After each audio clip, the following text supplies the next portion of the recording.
Galing yon sa pinakamalapit na kaibigan ni Presidente Marcos Jr. Pakinggan mo yung pinakamatalik mong kaibigan.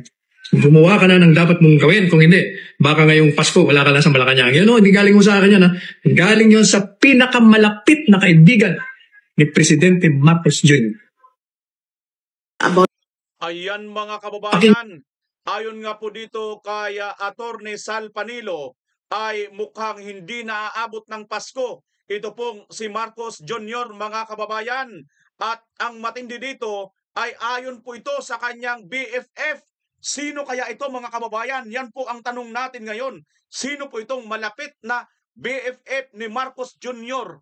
Siguro naman hindi niya ito pinsan, mga kababayan, na si Martin Romualdez, kundi malapit na kaibigan. Hula-hula na kayo mga kababayan. Mukhang ito na siguro ang ating iniintay, no? Na lalo na nga papasapit na, paparating na ang hindi po mapipigilan ang milyon-milyong mga tao na babaha po dyan sa mga kalsada at babaha po dyan sa mga parke para nga po ireklamo, para nga po magsalita ang taong bayan at dito po sa nangyayaring flood control corruption, sa nangyayaring katiwalian dito sa Marcos administration. At sabi nga rito ng isang congressman mga kababayan, eto, wala daw pong karapatan si BBM, no? At hindi daw po siya dito makakatakas sa pananagutan mga kababayan. Si PBBM, may kinalaman siya dito sa flood control scandal na to. Hindi ligtas ang presidente dito. Kahapon ang isang daang araw nung nagsona si Pangulo and he said, mahiya naman kayo. 100 days na. Ano nangyari? Mali yung sinasabi ni Yusek Claire Castro na ligtas ang presidente dito. Hindi. Kung pumirma ng GAA Sabi mo, before you sign the GAA, ni-review nyo yan. Ang aming conviction is si PBBM, may kinalaman siya dito sa flood control scandal na to. Hindi po pwedeng sabihin na ligtas siya mula sa usapin. Kasi yun ang narrative na kinecreate. Siya nga nagbulgar Di ba yun yung sinasabi? Siya nagbulgar. Papaanong magiging sangkot ang isang tao na nagbulgar ng issue ng corruption? Di naman... It doesn't follow. Totoo yan. It doesn't follow. Diba? Tingin niyo makakatapos si PBBM? Ang hirap kasi sabihin na baka hindi niya. Ayan na po mga kababayan. At ayon nga rin po dito kay Congressman Eli San Fernando, hindi po ligtas si PBBM or itong si Marcos Bangag Jr. mga kababayan sa pananagutan sapagkat siya nga po rito ay pumirma ng GAA or yung GAA report na andoon po ang lahat na naka-insert na mga in-insert ng kanyang pinsan na si Tambaloslos, mga kababayan. Yan po ang ating pag-uusapan ngayon. At ang nalalapit na INC, Grand Rally po ito mga kababayan. Masasaksihan na naman po natin ang milyon-milyon mga Pilipino na ating mga kababayan. At this time, mukhang mas solid pa po ito dahil sasamahan malamang ito ng QGC at ng GIL. Mga kababayan, kayo ba? Ano ang inyong religion?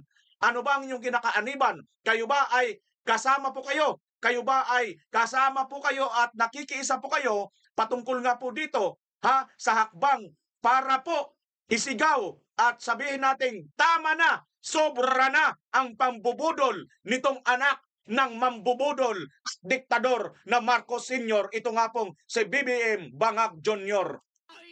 Mga kababayan, yan po ang ating pag-uusapan. Ngunit bago po natin ituloy, ako po ay humihingi sa inyo ng kunting suporta. Sa ngayon pa lang nakabisita sa aking channel, huwag niyo po sanang kalimutan mag-subscribe at paki-like ang video ito at paki-share na rin kung inyong mamarapatin. Pakipindot niyo po ang notification bell all para laging updated sa lahat ng aking mga upload. Maraming salamat kabayan. Malaking tulong po yan at tatanawin ko pong malaking utang na loob sa iyo yan. Sapagkat kayo po ang aming pinagkakautangan yan, kayo po ang nagpapasweldo sa amin, hindi po ang mga tambaluslos na mga politiko, mga kababayan. Bilang isang organic vlogger, sa inyo po, kami po ay inyong mga alipin. At kami po ay taus-pusong nagpapakumbaba sa aming mga viewers dahil po sa inyo, kaya po kami naririto. Maraming salamat po dyan mga kababayan. Puntahan na po natin mga kababayan, puntahan na po natin. Ngunit bago natin puntahan mga kababayan, ito, mayroon pong isisingit ko lang po mga kababayan, nakaligtan ko si kahapon ito. Mayroon pong isang kababayan po natin, taga Cebu, ito po, sabi po rito, Sir BMR, good PM, pwede po makisuyo, wala po akong kontak sa bayaw ko sa Cebu, nasa Talisay po. Siya kung sino yung namatay. Juan Bunoy Alquisula to Glo Isculuna Alburo, taga Davao po ako. Salamat. Ayon po ito dito sa nag-comment na si Rini. Rini ba ito mga kababayan? Antipolo. Yan. So shoutout po dyan sa mga viewers ko. Alam ko marami pong mga viewers natin dito at mga tagapanood sa Cebu. Kung sino man po ang nakakakilala dito kay Juan Bunoy Alquisula, pangalawa Glo Isculuna at Alburo, taga Davao po ako. Salamat po. So kung naintindihan nyo po at kung kilala nyo po itong mga nabanggit, at ito pong si Rene Antipolo mga kababayan na siya pong nag-comment nito, kung ano po ang inyong pagkakakilala po rito, kilala nyo po ito kung ano po ang nangyari dito mga kababayan, pwede nyo po i-message nyo rin po dito sa aking channel at magkaalaman po at pwede nyo pong i-chat dyan mga kababayan. At siguro pwede nyo rin po puntahan ang aking Facebook para doon nyo po i-comment o nandito kami sa lugar na ito, huwag kayong mag-alala, para po mga kababayan makatulong naman po tayo sa ating mga kababayan. Ito po ang aking Facebook. Hanapin nyo po itong aking Facebook mga kababayan kung gusto nyo pong mag-chat, magpakilala lang po kayo kaagad. Mga kababayan, magpakilala lang po kayo kaagad kung ano po ang nangyayari. Samantala mga kababayan, ito, wait lang. Isingit ko muna ito mga kababayan. Ito ngayon lang po ito kapapasok lang ito. Wait lang. Mayroon pong nangyayari ngayon, 9 minutes ago lang po ito, post ng One News. Ang nangyayari po ngayon sa mukhang sarap, a brief tension broke out during a protest staged by several militant groups outside the office of the Ombudsman on Friday, November 17. Ngayon po ito mga kababayan, panoorin po natin, mukhang breaking news po ito.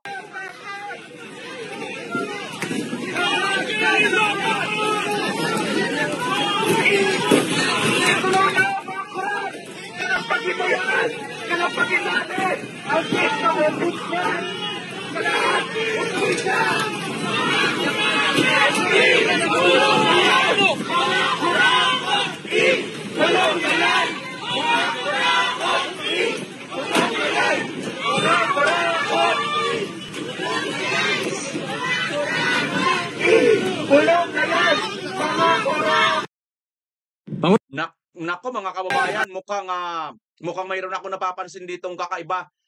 Mga kurakot, kulong na yan. Kanta-kanta pa sila mga animal. Wala naman pong saysay. Bakit ka mo mga kababayan sinasabi ko walang saysay? Kasi hindi po nila masabi. Si BBM po ang tinutukoy dito ng lahat mga kababayan. Mamaya mayroon po tayong ipapapanood sa inyo, Mayroon po tayong ipapapanood sa inyo na marami po ang mga nagrarally ngayon.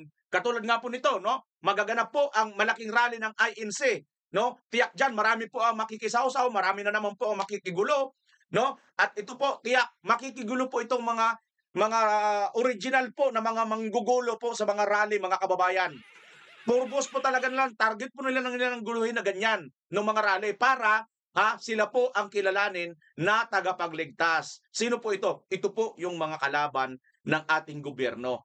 At ito po ang galit na galit kay Vice President Inday Sara Duterte. Hulaan niyo kung sino-sino yung mga galit na grupo kay Vice President Inday Sara Duterte at kay Tatay Digong. At hulaan ninyo kung sino-sino yung mga dating kasamahan nila Ka Eric at mga binulgar nila Dr. Lorraine Badoy nung sila ay nasa LTF-LCAC pa, mga kababayan. Sino-sino ba ito? Itago na lang po natin sa pangalang France. Miss France na naka-member sa kay ang tawag doon? Naka-member sa kay basta bahala na kayo kung nasa naka-member yun. Mga kababayan. So ito, punta na po natin ang totoong issue ngayon.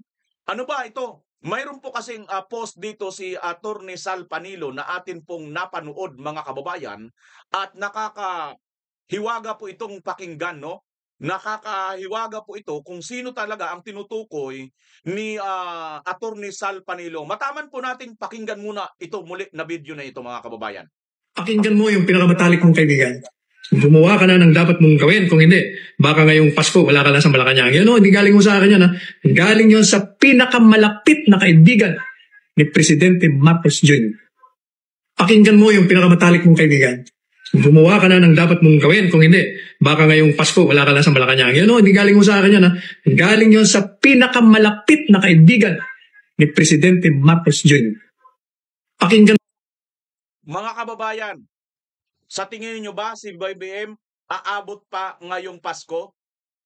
Ilang araw na lang, Pasko na, di ba? November ano na tayo ngayon? 7.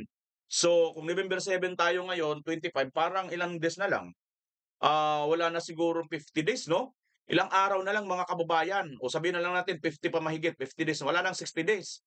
So, ilang araw na lang pala ito si BBM mga kababayan kung magkataon po na hindi niya pakinggan itong kanyang matalik na kaibigan. Best friend daw po ito ni BBM mga kababayan. Sa tingin niyo ba, may best friend pa ba si BBM sa panahon ngayon?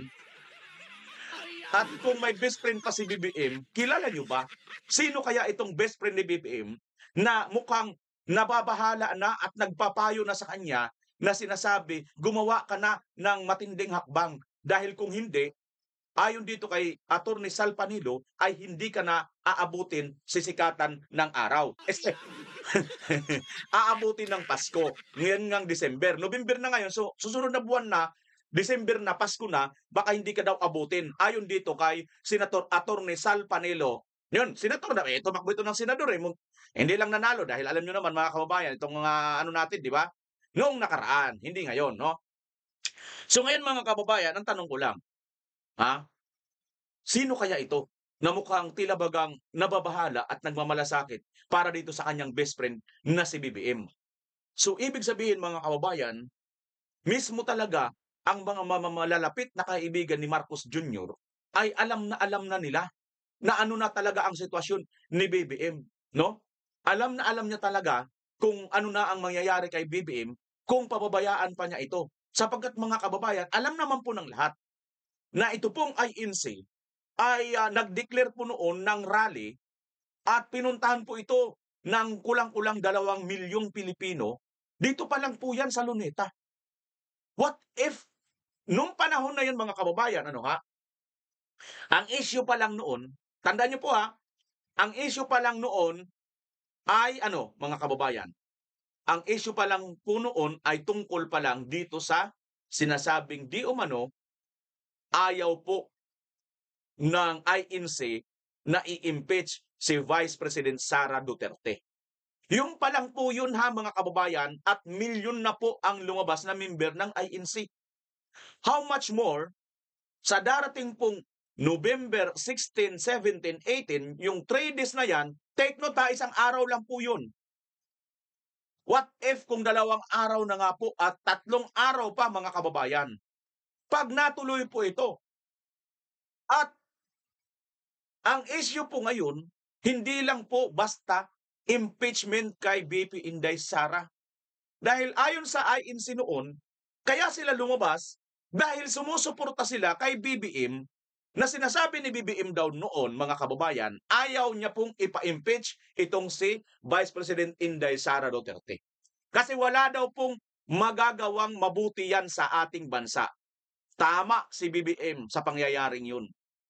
Totoo ang kanyang sinabi. In fairness, mga kababayan, dito kay BBM, tumama siya doon sa puntong yun na wala pong nagawang mabuti. Bakit? Una, ang mga pumirma doon sa impeachment, ayon kay Congressman Toby Chanco, tumanggap magkano? 150 million per congressman na pumirma. Iilan pong congressman? 215 something na mga congressman ang pumirma. So, ita-times natin yun, 215 times 150 million. Yun po ang nawalang pera sa kaban ng bayan. Napunta lang po sa mga animal, na mga tambalusdos na mga congressman na ito. Na itong mga congressman na ito kasama ngayon, sangkot ito ngayon sa flood control corruption na pinapangunahan po ni Martin Romualdez at ni Saldico, mga kababayan.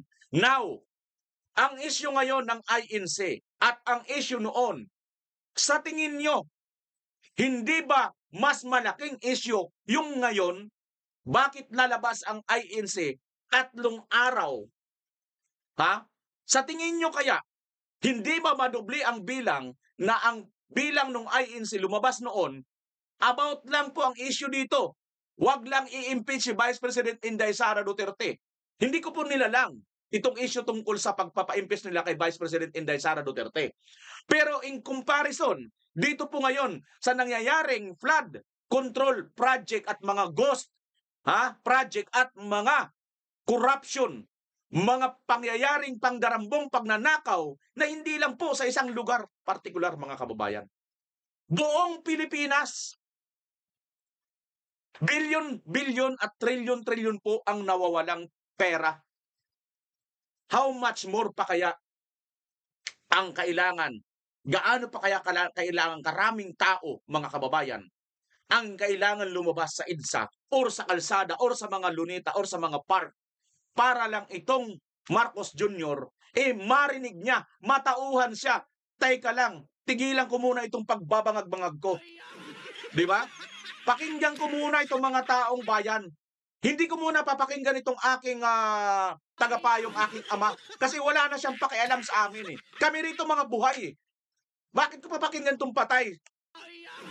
Itong mga mabuti siya, patay na siya, nandun na siya Linagay na siya ng maayos na sa libingan ni Tatay Digong, di ba? Dahil biruin mo, silang pamilya, wala naman silang nagawa para ipalibing ng maayos ang kanilang ama sinong nagpalibing ng maayos? Si Tatay Digong, di ba? Senador siya, di ba? Senador yung kanyang ate. Nagsenador sila. Hindi nila nakaya, di ba? Huwag mo sabihin, walang kapangyarihan, walang power ang senador. Di ba? Hindi nyo nakaya. Ano ibig sabihin, mga kababayan?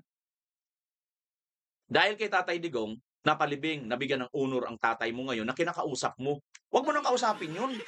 Kasi nga, hindi niya kaya nga, yung sarili niya ilibing Tapos ngayon, kung hingi ka pa ng advice doon, huwag ganun.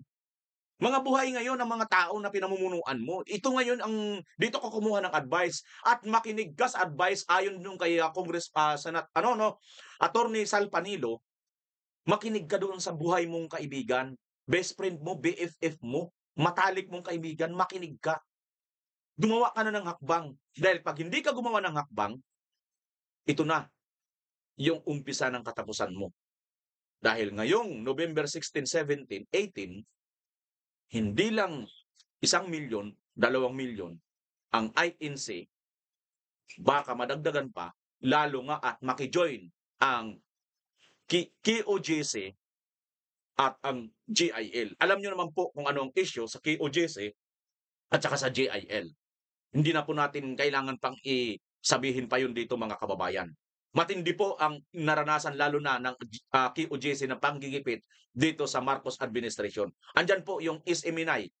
Hanggang ngayon, wala pa pong prangkesa. Sinuspindi pa rin po nila. Ang nagsuspindi 19th Congress, 20th Congress na ngayon.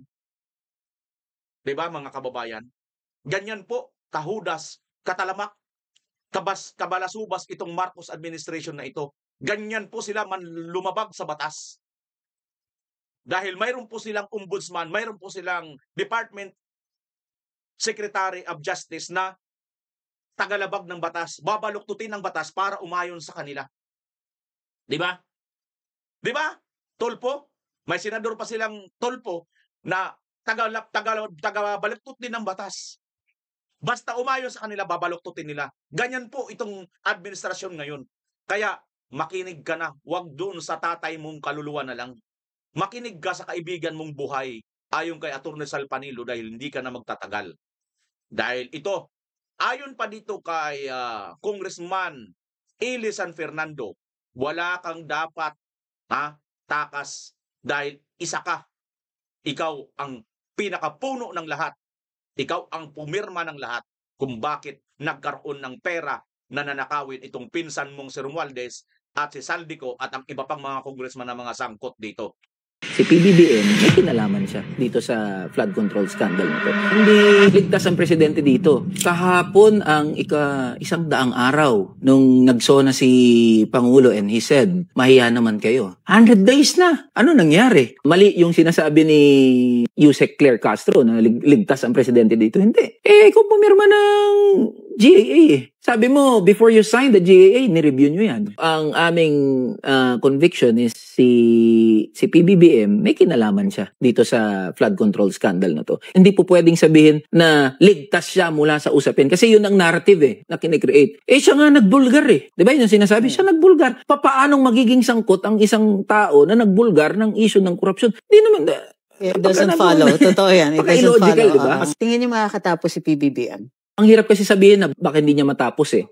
Pero with the magnitude ng corruption scandal, flood control scandal, galit na yung mga tao. Anytime soon, kapag walang napanagot dito, hindi natin makokontrol kasi yung mga manggagaot, ordinaryong Pilipino. Pag umabot sa punto, nasasabihin natin, manggugulo yung mga yan, hinayaan natin na pumunta dun eh. Kapag pumunta sa extra-legal measures ang mga tao, hinayaan natin na pumunta doon. Ang gusto natin na mangyari, ma-resolve itong mga problema na to within the bounds of the Constitution. Pero hindi rin natin mapipigilan yung mga tao. Pag nag-decide sila, wala namang silbi ang Constitution na yan, yung mga batas na yan, ilang buwan na kami nag-aantay, ilang buwan na kami nanonood ng mga hearing, pahaba ng pahaba yung hearing, parami ng cast of characters, we will take matters into our own hands. Hindi natin makokontrol yung mga tao na ganun. At tingin ko, punong-puno na yung mga tao ngayon. Especially, dumaan uli yung isang bagyo, Bagyong Tino, may paparating pa na super typhoon, at pinapakita nito yung kapalpakan talaga ng gobyerno to address this issue. At kung walang mapanagot dito, baka magwala na talaga yung mga Pilipino. Pasilip sa pwedeng mangyari yung nangyari noong September 21. So, suportahan namin lahat ng pagkilos ng mga tao regardless of their political convictions or tendencies. Dahil inilalagay ng mga tao yung kapangyarihan sa kamay nila. And that for us is a positive sign na yung mga tao kumikilos mismo to exact accountability mula dito sa mga nakaupo sa iba't ibang posisyon ng kapangyarihan. So regardless, even if you are Duterte supporter, Marcos supporter, pink, green, asul o kung anumang kulay mo, pag ikaw ay nagpasya na kumilos at maningil dito sa mga nasangkot sa kung ano-ano mang mga iskandalo, suportahan ka namin. Yun ang belief namin. At yun ang pinangahawakan ko hanggang ngayon. Tara na! Yan, mga kababayan, maganda itong sinasabi niya, kahit anong kulay. Totoo naman talaga, dapat lang naman talaga mga kababayan, na ito dapat tayo, kung talagang totoo ka na anti-corruption, bakit hindi tayo magkaisa? Ha? Kaya ba kayo hindi makapagkaisa sa mga Duterte dahil takot kayo na mabalik ang mga Duterte sa pwesto? Ano bang kinatatakot nyo? Di ba pinaglaban lang naman ng mga Duterte yung mga anak ninyo? Yung mga anak ninyo nagagasain ng mga amang adik? Yung mga anak ninyo nakikidnapin? Alilain ng mga MP idadalhin sa bundok? Ayaw nyo ba yun? O gusto nyo ba yun? Yung ang mga anak ninyo kinikidnap? Yung mga anak nyo ginagahasa? Yung lula ninyo ginagahasa ng apo? Gusto nyo yun? O, kung ayaw nyo yun, dapat Duterte. Kasi ang Duterte lang naman ang nakagawa noon. Tandaan po ninyo, magising-gising na kayo, kayong mga galit na galit sa mga Duterte. Isip-isipin ninyo kung ano talaga ang totoong pinaglalaban ninyo. Para ba kayo talaga sa buong Pilipino o para lang kayo sa interes ng kung sino ang mga nag-uutos, kung sino ang mga nasa likod ninyo? Yun yung tanongin nyo kaagad ng sarili, mga kababayan. Kasi ang usapin po dito, nakataya na po ang buong Pilipinas. Hindi lang po ito basta isang bansa, isang lugar eh. Tandaan po ninyo, yung mga Duterte, wala na po silang kapangyarihan. Inimpeach si Bibi Inday Sara. Si Tetay Digong, illegal na kinidnap. Wala na kayong dati sigaw kayo ng sigaw ng human rights, sigaw kayo ng sigaw ng hustisya, sigaw kayo ng sigaw ng due process. Ngayon na mayroon na pong nangyayaring hindi po sumunod sa due process, hindi na kayo makasigaw. Bakit? Kasi nga pabor sa inyo? Bakit? Kasi ito talaga ang gusto ninyo? Yung labagin ang due process? Yung labagin ang human rights? Kunwari lang kayo na tagapagtanggol kayo ng human rights? Kaya, mga kababayan, itong darating na ako'y naniniwala sa 16, 17, 18, malamang talaga ito na siguro ang ating pinakahihintay. Sana magkaisa na po tayo. Magkaisa na po tayo. Ganito na lang natin simplihin. Kung ayaw nyo sa mga Duterte, nilunok nyo yung mga Marcos na dating yung sinuka. Di ba mas lalo kayong kahihiya, mga kababayan? Mabuti na lang itong isang congressman na ito, na batang congressman, kahit papaano, mayroon pang natitirang utak sa kanya eh. Sinasabi niya, kahit sino, basta kaisa tayo. Kahit anong kulay ka, kahit anong politikal na sinusuportahan mo. Katulad din nito ngayon, sa magaganaping INC rally. Kung magkaisa-isa tayo lahat, kahit anong religion mo, Muslim ka man, Katoliko ka man, o anong ka man na sector denomination ng pananampalataya, wala na po tayong ano. Kasi tingnan niyo po mga kababayan itong ating administrasyon na ito ngayon. Tingnan niyo po kung gaano po kabangag itong administrasyon na ito ngayon. No? Ayan, no? Oh, kalamidad, sinisi sa pagdami ng Pilipinong nagugutom. Walang hiya talaga, oh. Itong inyong anti-clear na to, sinisi pa yung kalamidad. Parang si Marcos din ito, na sinisi din ni Marcos ang baha or yung bagyo dahil hindi sumusunod sa kanyang schedule. Sipin nyo yun, mayroon tayong ganyang presidente. At hindi po katakatakayan mga kababayan dahil siya mismo si umamin na nakikipag-usap siya sa kaluluwa ng kanyang ama, sa multo ng kanyang ama. Alam niyo naman po mga kababayan, kung nasa tamang pangkatinuan ito, tas mayroon ka pang ganitong tagapagsalita, oh. Wala rin sa tamang katinuan. Tapos ngayon hindi ka pa rin magigising. Anak ng teteng, oh. Saan ba tayo gusto nyong dalhin mga kababayan? O ito pa, tingnan nyo itong mga panawagan. Ito na mga panawagan, ito dapat ang mangyari, oh. Ito yun eh. This is exactly what we've been talking about. No matter your political side, whether you're DDS, Kakampink, or Marcos loyalist, when a natural disaster hits, lahat tayo tinatamaan. But who stays safe and untouched? The families of Martin Romualdez, Zaldicor, Bongbong Marcos, at lahat ng kongresistang binubulsa ang pondo para sa flood control. You make so much noise about VP Sara's 125 million pesos confidential fund demanding she be banned from public office kahit wala namang ebidensya ng corruption. Pero sa mga totoong may hawak ng billions, tahimik kayo. Ito yun eh. Ito yung sinasabi namin. Your selective outrage does more harm than good. You're not anti-corruption. You're just anti-Duterte. And in the end, it's the ordinary Filipinos who suffer. Kami, tayong lahat. Yun mga kababayan. Your DDS, Hindi ka po anti-corruption, anti-Duterte ka lang. Kasi dumating ang baha, dumating yung bagyo, dumating yung lindol, anuman ang kulay mo, anuman ang reliyon mo, wala po. Pare-parehas po tayo lahat magsasuffer. Pero bakit isa lang ang sigaw ninyo? Duterte lang. Nagdidiman kayo sa Duterte kay VP Sara, panagutin sa 125 million. Ha?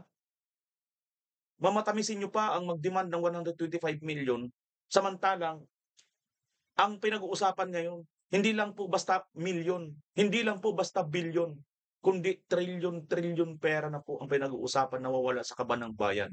And yet, hindi nyo maisigaw na Romualdez, makulong. BBM, makulong. Hindi nyo matumbok. May mga pinag-aralan kayo. Matataas ang pinag-aralan ninyo pero napapatunayan nyo lang ang nasusulat sa Biblia. Sabi sa Biblia, ang karunungan ng tao ay kamangmangan lang ng Diyos. Mangmang lang kayo sa paningin ng Diyos. Nagiging mangmang kayo, nagpapakamangmang kayo. Hindi nyo gustong intindihin at unawain ang realidad at totoong nangyayari. Kaya napakamangmang po ninyo kahit may pinag-aralan pa kayo. Dahil ang totoo dapat, bilyon ang mas malaki kaysa sa milyon. At mas malaki ang trilyon kaysa sa bilyon. Bakit ang nakikita nyo ang pinakamaliit? Hindi nyo ba nagigits yan? Sabihin na natin, granting without accepting. Kailangan ni VP Inday Sara may kasalanan managot. O sige, pero sino yung mas malaking dapat managot? Bakit yung mas malaking dapat managot hindi nyo kayang panagutin? Bakit yung pinakamaliit ang pinapanagot nyo? Huwag nyo sabihin na i-expect namin, i-expect ng taong bayan na isa kayo sa pumuprotekta doon kay BBM at kay Romualdez. Huwag nyong antayin yan. Kasi pag nangyari yan mga kababayan, hindi po pwede na balang araw mananatili kayo. Maniwala kayo, ang araw, ang panahon, ang buhay, sabi nga ni Kuya Kim, ay wither lang. At ang buhay ay parang gulong, minsan nasa ilalim, minsan nasa ibabaw. Tandaan ninyo yung mga Marcos, bago nakarating dyan, matagal ninyong pinahirapan yan. Matagal ninyong winalaghiya yan. Kung nakakapatay lang yung mga salitang binitawan ninyo noon, matagal na, ubos na lahat ang lahing Marcos. Wala na lahat yan. Ha? Kung nakakapatay lang literal, di ba? Ay nako, bata pa ako, nagislang ko na yan. Kasi ang mga tsuhin-tsahin ko, naririnig ko sa kanila yan dahil sila mga dilawan. Dahil sila, nabilog din ang utak nila nitong mga dilawan na ito. Naguyo din sila na santo itong mga Aquino, santo itong mga dilawan, santo itong mga mapagkunyari, mga banal itong mga MPA na mga terorista. Yan po ang nangyari niyan mo mga kababayan. Gumising na kayo, ito yung totoong issue sa ating bansa. Huwag po kayong magpapakatulong. Huwag po kayong, alam ko mayroon kayong nasa likod ninyo. May puso kayo. Pakinggan ninyo ang puso ninyo. Huwag yung utak ninyong utak. Pulburo. Pulburon. Huwag ganun. Mga kababayan. Grabe ano? O, tingnan nyo ito. Tingnan nyo ito mga kababayan. Kundi mga kabubuhan talaga ang mga alam nito mga ito. Tingnan nyo itong video na ito. Sino yung gagang congresswoman na kamag-anak ni Saldico? Yung sabi, it's time to impeach the wicked witch of the East. Ang tingin natin, it's time to impeach the wicked witch of the East. Ayun po. Boba! Ang Davao nasa South. Sino yung gagang Sapol, yung pinsan ni Saldico. Boba! Ang Davao ay nasa South. Tama nga naman mga kababayan. Kita nyo, congresswoman, may pinag-aralan. At ano rin ba ito? Oh, dami talagang mga boba, no? Marami talagang mga abogaga, no? Abogado, gadon, gago, di ba? Oh, sino pa? Ridon, gago. Biro mo ba naman? Yung Ridon, mamatamisin niya pa yung basura, dagat ng basura, dagat ng dumi dyan sa Manila Bay, kaysa sa Dolomite na napakaganda, nagiging simbolo ng kagandahan ng Pilipinas, dinarayo po ng mga foreigner. At kinabibiliban, hinahangaan ng mga foreigner dahil sa magandang epekto po nito sa mukha ng ating kapitulyo ng Pilipinas, which is ang Maynila, dahil nandyan po ang Manila Bay or Dolomite Beach mga kababayan. Ngayon, ang gusto naman nitong si Ridon na galing planetang Koke, hindi natin alam kung saan planeta ito galing, si Koke, ay gusto niya, imbis na Dolomite Beach, ang gusto niya ay Tai-Tai Beach. Pasintabi sa mga nananghalian. Yan siguro ang gusto niya, Tai-Tai Beach, Dugyot-Dugyot Beach, Panghi-Panghi Beach. Yan ang gusto niya. Ops, bawal po magmura. Hindi po tayo rito nagmumura. Mapagmahal po tayo. Kaya, Ridon, bilang pagmamahal sa'yo, wag mo namang matamisin yung Tai-Tai Beach kaysa sa Dolomite Beach. Napakalayo naman. Di ba, mga kababayan? Ganito mga utak nito mga ito. Palibasa kasi mga kababayan, mga supporter po ito ng mga MPA. Di ba? Di ba, mga supporter po ito ng mga makakaliwa. Alam niyo naman po ang mga makakaliwa, mga MPing terorista. Alam naman po nila, gusto lang po talaga ng mga yan magkagulo. Gusto lang po nila guluhin para sila po ang maghari at sila po ang mamayani. Kita mo niya naman mga kababayan. Ganyan po ang kanilang target talaga dyan. Magulo, hindi maayos ang ating bansa, para kunwari sila ngayon yung bida, papasok sila. Diba? Ganyan po ang kanilang gustong gawin mga kababayan. So, huwag po tayong papalinlang sa mga ganyan na mga naratibo nila mga kababayan.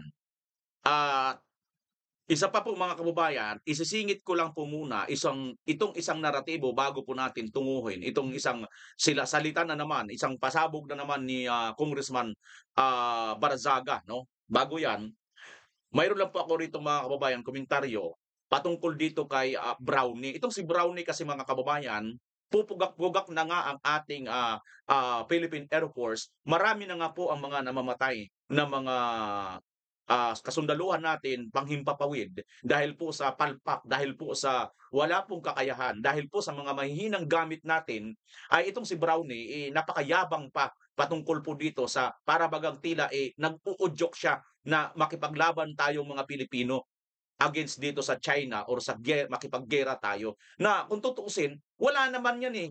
Tubig-tubig lang naman ang labanan dyan. Yung ibang mga bansa, mga kababayan, nakikipaglaban din naman. Pero tubig-tubig lang, di ba? Pero tuloy-tuloy sila, nagkakaibigan sila. No? Ito, hoy Brownie, gerang hanap po. Sino ang kalaban? Ang China.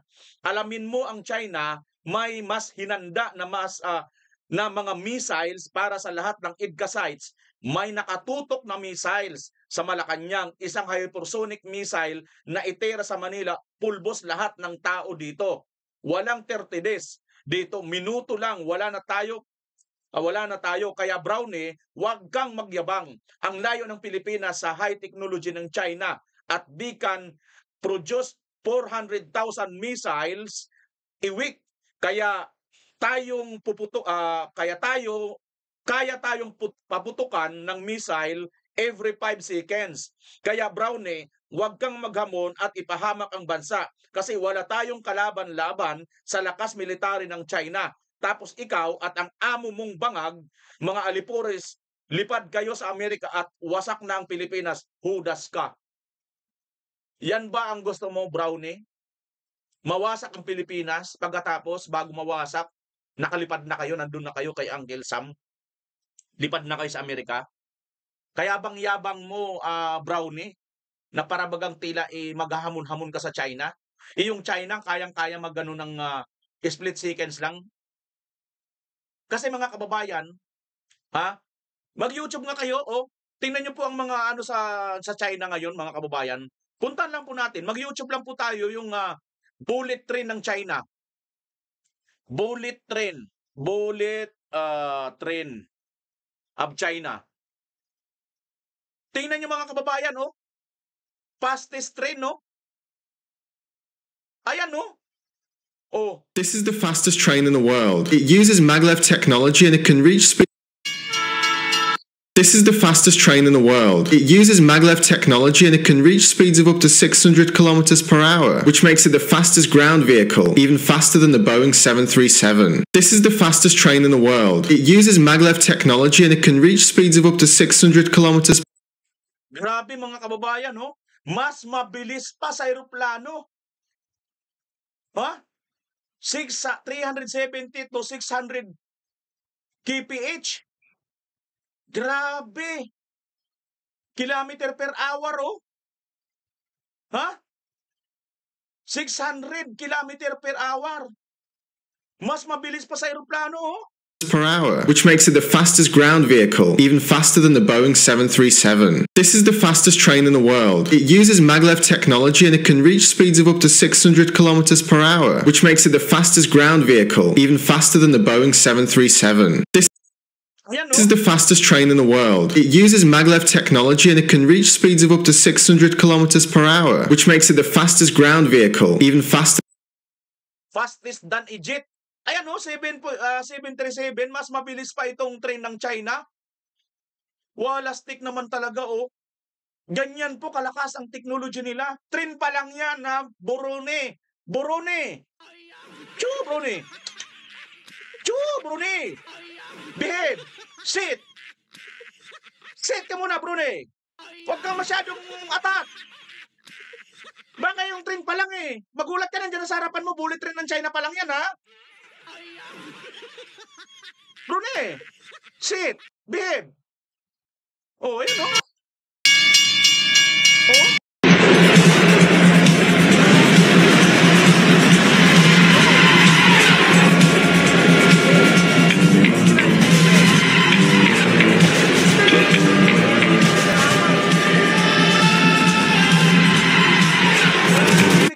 Ayun, China yan,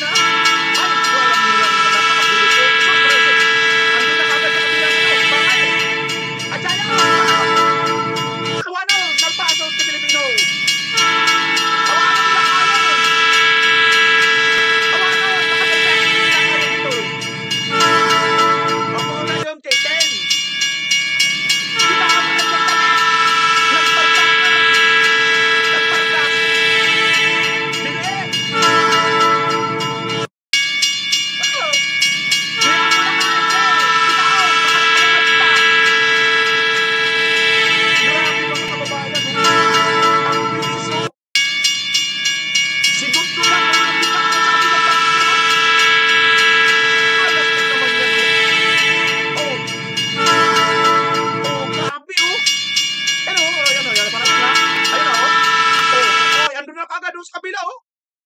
Stick talaga.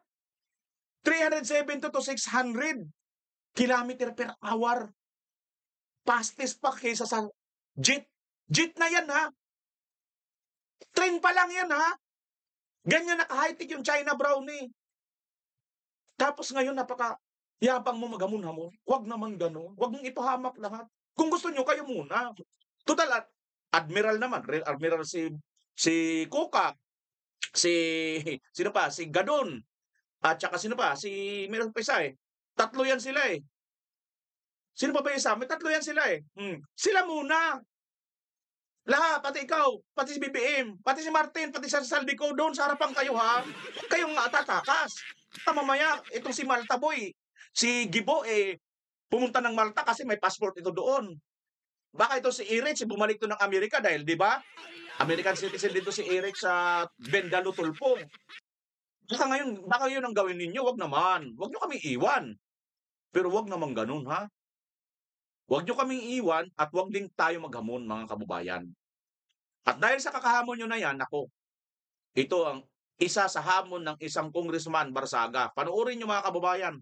Dati, nanawagan siya na yung Davao ay humiwalay na or ang Mindanao. Ay, di ba, may nakita nga tayong passport, di ba, sa Davao? Nako pagka magkataon magpapalit na ako ng citizenship. Hindi, totoo mga kababayan. Ako naman ay Bisaya rin ako, no? Ethnic talaga or region. Ako ay Bisaya pinanganak, no? Pero may lahi din po akong sa Mindanao. Ang aking tatay, taga doon. So, mabilis lang ako makaano ron. Magkaroon ako ng citizenship dahil kung uugatin, yung aking lolo, taga Tagum, taga Davao. So, walang problema, di ba mga kababayan? So, kung ikaw kabayan, gusto mo ba? Saan ka? Republic of Luzon, Republic of Visaya, o Republic of Mindanao? Ako siguro Mindanao nang pipiliin ko, mga kababayan, bagamat pinanganak ako sa Samar. My fellow citizens, corruption has killed the people of Cebu. The national government has stolen too much from the people. First, it was only money and our national pride, but now we have reached the point where our corrupt politicians are directly taking human lives as well. There is no more hope for the Marcos administration. Our president steals and parties while our citizens suffer and drown, which is why, alongside Mindanao, I will call upon the people of Cebu and the rest of Visayas to join our calls for secession. Instead of having your taxes and natural resources exploited by the elites of the National Capital Region, let us instead create an independent government that truly acts in service to the people. Let us create a future for Visayas and Mindanao that is decided by their own people, rather than one dictated by Marcos and his political allies. Join us in making a better government. God bless Luzon, and God bless the Republic of Visayas and Mindanao. Naku mga kababayan, God bless Luzon, God bless Visayas in Mindanao. Ito na yung isa na naman sa panawagan ni Congressman Barsaga. Kasi nga, wala po kinukurap lang naman po ng mga taga Luzon dito po sa Imperial Manila yung pera na nakalaan para sa Visayas at sa Mindanao. And yet, ang Mindanao at ang Visayas, ang malaki po ang ambag sa Imperial Manila. Yun po ang masakit na katotohanan sa ating bansa, mga kababayan. Pero, dahil po dito sa mga kurap, dahil po dito sa mga mandarambong ng mga politiko sa pamumuno nitong Marcos Jr., yan po ang nangyayari, mga kababayan. Grabe, ano? Biruin nyo yan. Ang laki ng naiambag ng Visayas. Ang laki ng naiambag ng Mindanao sa economy ng ating bansa. At sila, maliit lang ang nakukuha nilang tulong at serbisyo ng Imperial Manila. Kaya, minsan, pamasakit no? Para sa akin, bagamat ako'y Bisaya, okay lang sa akin kung tutuusin, pero kung ganito-ganito lang din naman, maalala ko talaga yung panukala ni Tatay Digong noon na magkaroon na ng tawag noon, yung parliamentary government, di ba? Na kanya-kanya na lang mayor, di ba? Mayor, at ang national na lang ang hihingi ng porsyento. Di ba? Halimbawa, isang bayan, kumikita ng ganito kalaki, 1 bilyon, may 20% na lang ang national. Para na lang ang national na lang, ay sila na lang yung magmamanage ng mga national issues, no? Yung about sa panglabas nating usapin Pero halimbawa, doon sa mga mayor or doon sa mga gobernador, sa mga kababayan. Let's say halimbawa isang syudad, kumikita yan ng ganito, bilyon sa isang buwan, di ba? Sila na ang magpapagawa ng sarili nilang kalsada hanggang doon sa kanilang mga boundary. Sila na rin lahat magpapaayos. Kung ano man ang kanilang mga ospital, paaralan, lahat ng mga kinakailangan, doon na lahat. Kumpleto na lahat, mga kababayan. Ang national government, sila na lang yung tungkol sa NBI, tungkol sa mga PUAE, yun na lang yung sa national government. Yung pang-national talaga at national pang-international relation ng Pilipinas. Yun yung magiging hawak na lang talaga ng presidente natin, no? Maganda siguro kung ganun. At bawat nalang bayan, bawat city, bawat syudad, at bawat lalawigan, probinsya, tanggalin na natin mga congressman, mga kababayan. Ito mga congressman, mga salot, presentabi doon sa ibang mga congressman ng mga matitino. Pero marami pong mga congressman, mga salot. Kaya po tayo, hindi po tinatantanan ng salot, mga kababayan. Kamalasan po ang nangyayari sa ating bansa. Bakit? Kasi makakakita ka po ng mga congressman. Sa loob lang ng isang gabi, milyon-milyon ang nilalaklak na alak. Kita mo? Itong mga tulpo, sinasabi nila, kakampi kami ng mga inaapi. Ano na ngayon? Kakampi kami ng mga nang-aapi na ang sigaw ng tao nila ngayon. 'Di ba? Kasi tahimik sila, 'di ba? Sa bagay, matagal ko nang napansin 'tong mga tulpo. Pag hindi viral, pag hindi ka magba-viral doon, pag pumunta ka sa programa, hindi ka maano 'di ba? At dati napansin ko na 'yan. Once may mabangga silang malaking tao, tahimik 'yan Pero pag nakabangga 'yan ng mga kabarangay captain, security guard, mga maliliit na pulis, matapang yan si Tulfo. Pero pagka ito na, sila Martin Romualdez, Marcos, tungkol na sa mga malalaking corruption, tahimik, di ba? Yan naman pala mga kababayan, yung anak niya mismo, nagwawaldas pala at may pinakamalaking nakuha, 1.3 billion nakuhang project din pala niyan. Diyan po sa Quezon City. Grabe, ano? Ganito po ang sitwasyon sa ating bansa, mga kababayan. Kaya, hindi po masisi itong si Barsaga, no?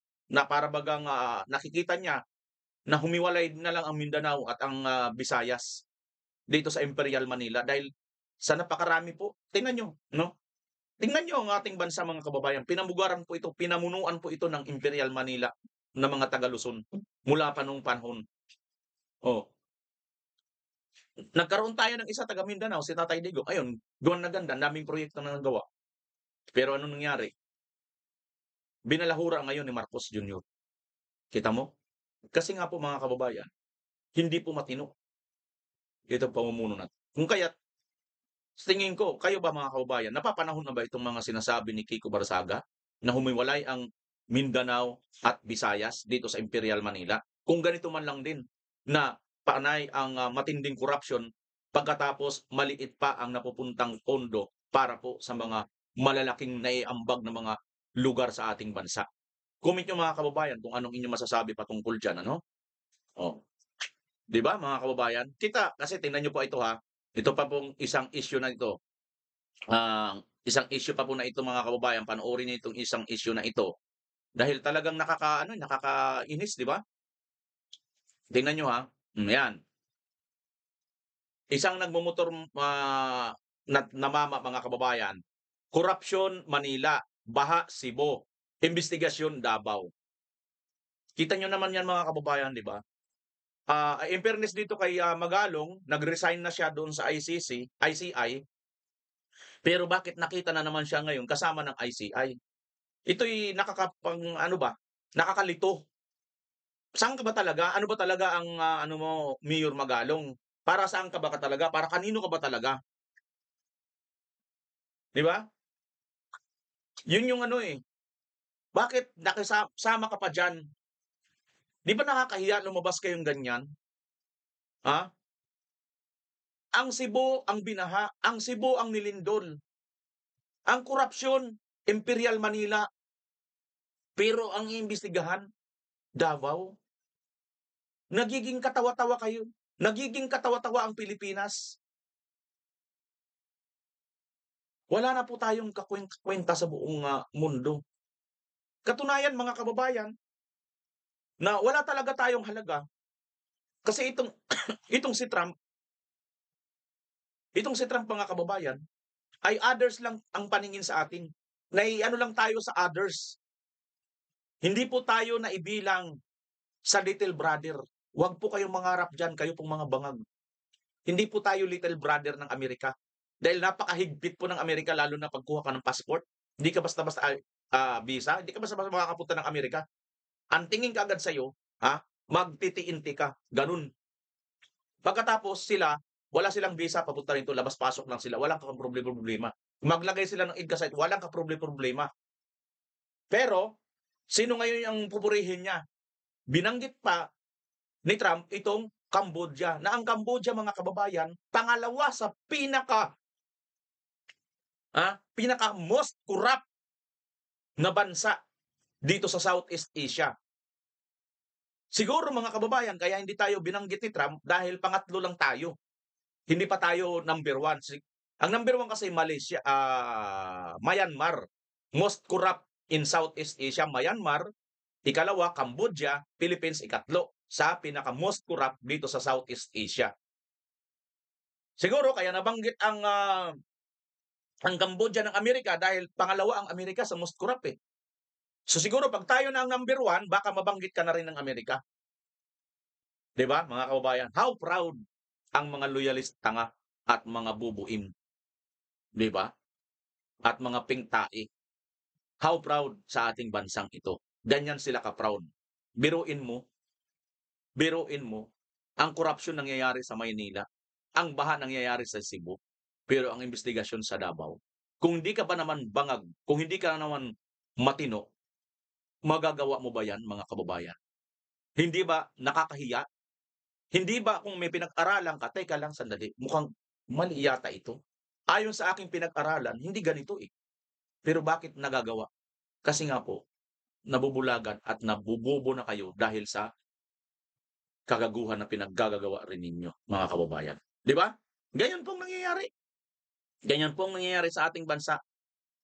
Kung kaya't, nako mga kababayan. Nakakamiss ang isang Duterte na kanya pong pamamalakad nung panahon nung siya po ay namumuno sa ating bansa. I could not be brighter than you, and my work is not more important. Or when you talk about an incident, talk about it, then condemn the police. But do not connect it with due process and human rights. Magbuka kang gago sa harap ng Pilipino. You know why I got this rating? I could not be brighter than you, and my work is not more important, or your vocation is not less than mine. But when you talk in public, carry the proper message. Kaya mag-itito kayo, binibombahan kasi ako ninyo ng ganon. Sabihin ng mga tao, tama yan. Tama yan si Duterte. Kasi nangyayari. Kayo parang fruit jump, pag ganon-ganon. Pag na may namatay dyan na maraming massacre, na rape mga bata, hindi kayo umiimik. Maya-maya pagdating ng mga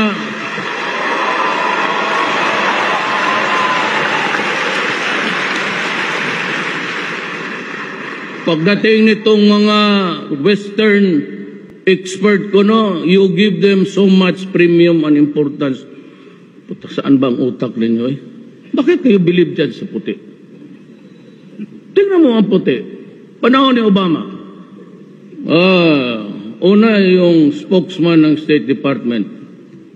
Tingnan niyo mga kababayan suna yan ni Pangulong Duterte. Ang tindi Ang tindi, talagang tagos ang butot, mararamdaman mo ang kasinsiridad ng sinasabi niya. Tuloy natin mga kababayan. Kala mo sino? Kala na mas bright pa sila sa akin than the staff of the President, than Obama. Would like to remind Secretary that the policy of the Senate. Yari ako. Pagdating ni Trump, oh, yes, Mr. President, I've been expecting your call. You're doing it all right. I'm doing the dead and this goddamn button.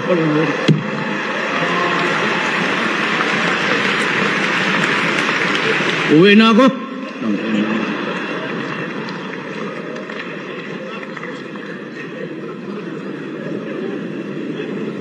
So, that's the value of the country that you value. Ambivalent. Parang electric fan. Okay dito, o hindi na okay. It's vacillating. Tapos kayong mga Indian, believe kayo?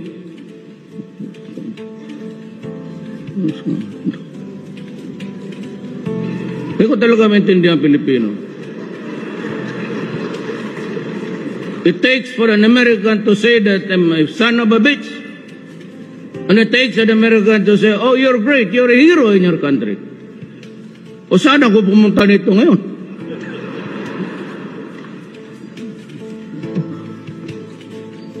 It is time for us to fulfill our mandate to protect our people from these crimes that have victimized. You know,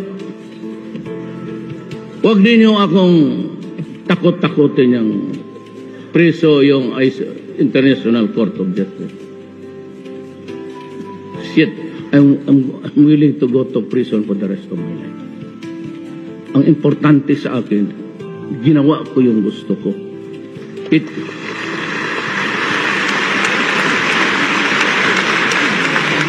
Alam mo kasi, in this country, it is a rule of majority.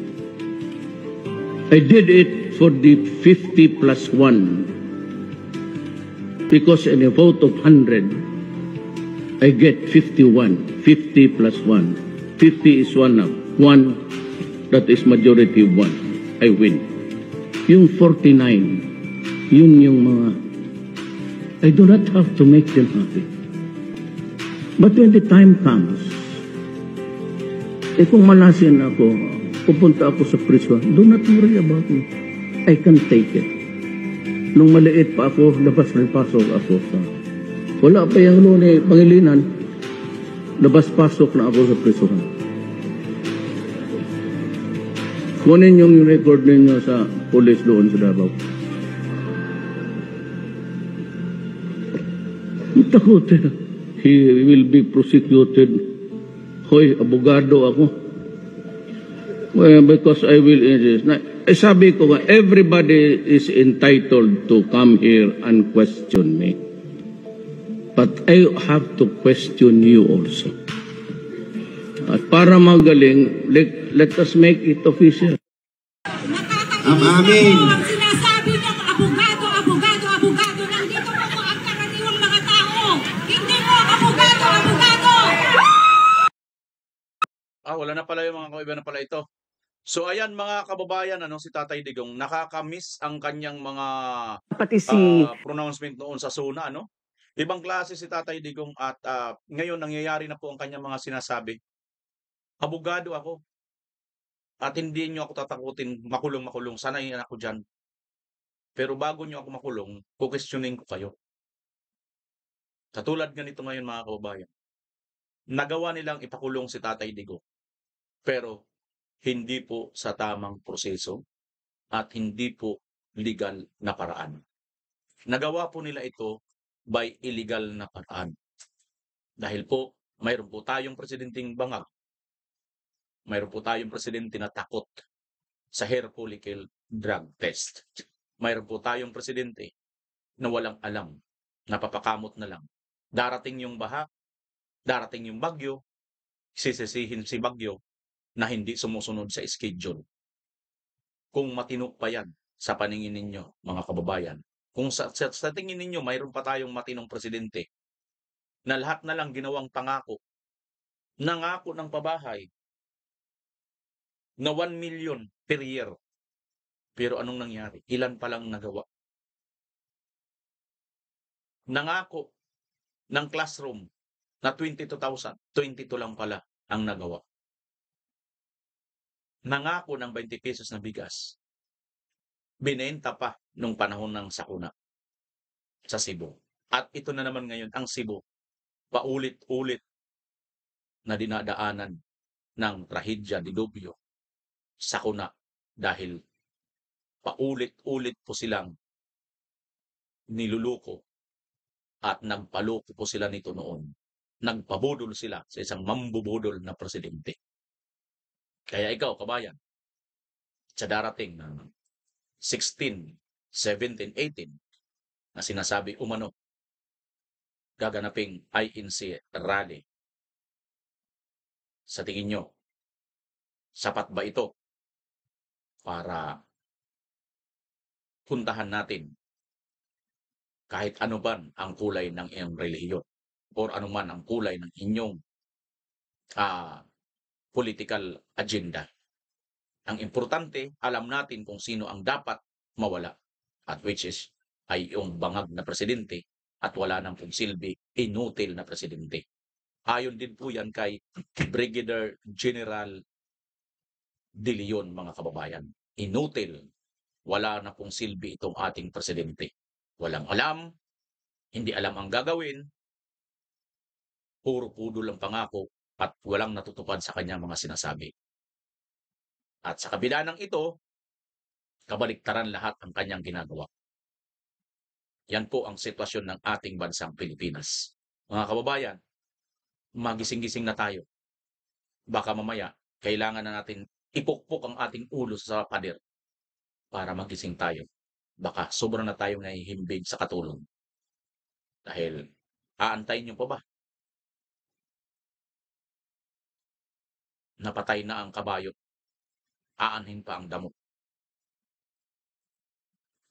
Mga kababayan, kung nakarating ka po dito sa dulo ng bidyong ito, ang iyo pong opinion, komentaryo ay mahalaga. Huwag po kayo mahihiya. Paki-comment nyo po dyan sa baba, kalakip ng inyong address or lugar kung taga saan kayo para makita po natin at maksukan po natin. Pag-uusapan po natin yan sa comment section. Maraming salamat. Muli, BMR Channel, pansamantala magpapaalam, Pilipinas. Bye-bye!